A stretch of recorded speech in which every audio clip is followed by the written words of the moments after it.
Here's some of my activities that I do.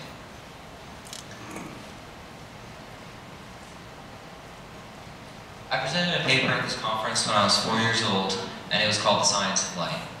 And then I presented another time 5 years ago, and presented a paper called Small Satellites. At that conference, another child had done a presentation on a programming software called Scratch.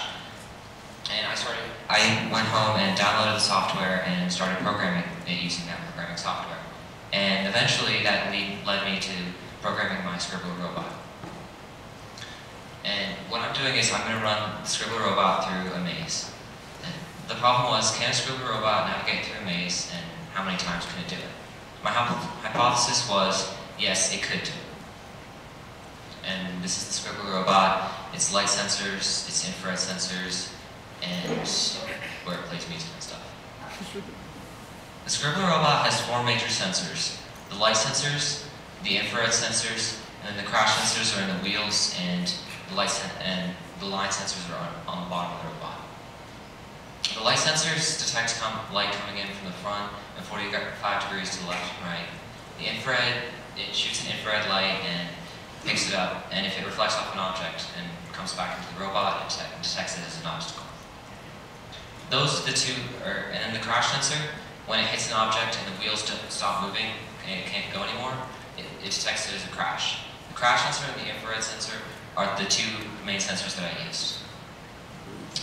I programmed Scribbler robot to navigate to what the robot would call a pretty complex maze.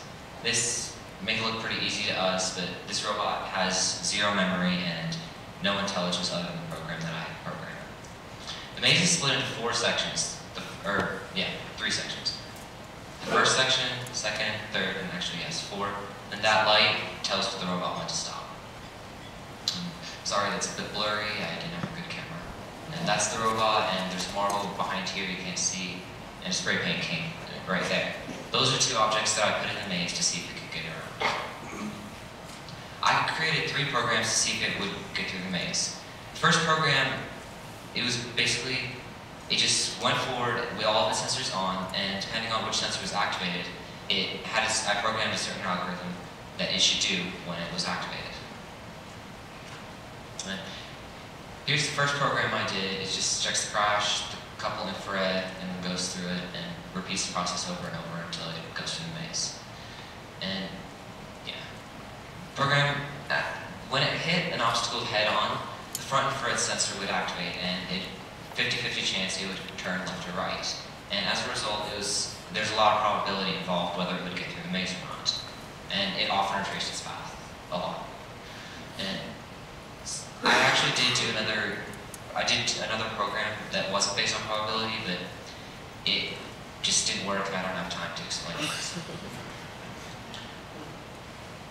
Then, after I tried that second program, which we failed, I re-implemented the first program I did.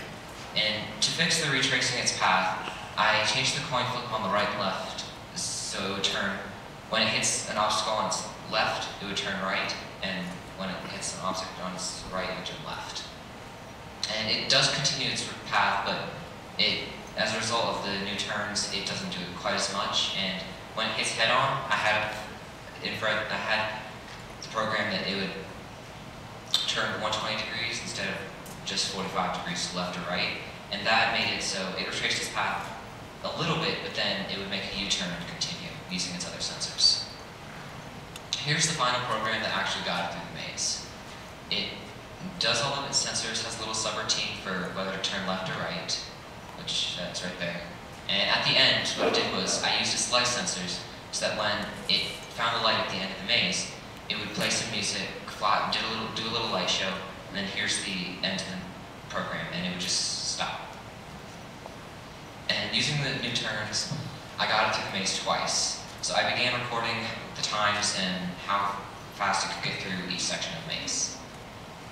Here are my results, and as you can see, the results range from 2 to 8 minutes, really.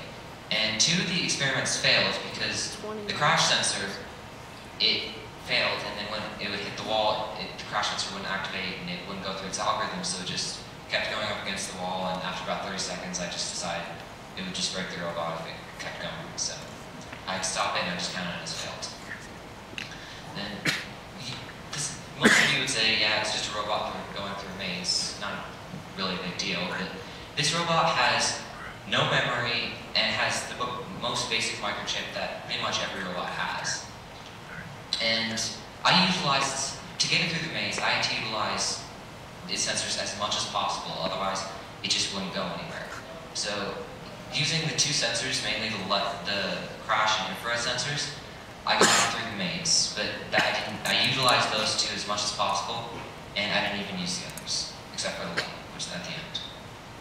And the significance of this is, if this simple robot can do as much as going through a maze on its own, without any memory, or as simple as it is, if we can utilize those sensors, imagine what we could do with more complex robots, like the ones we send into space.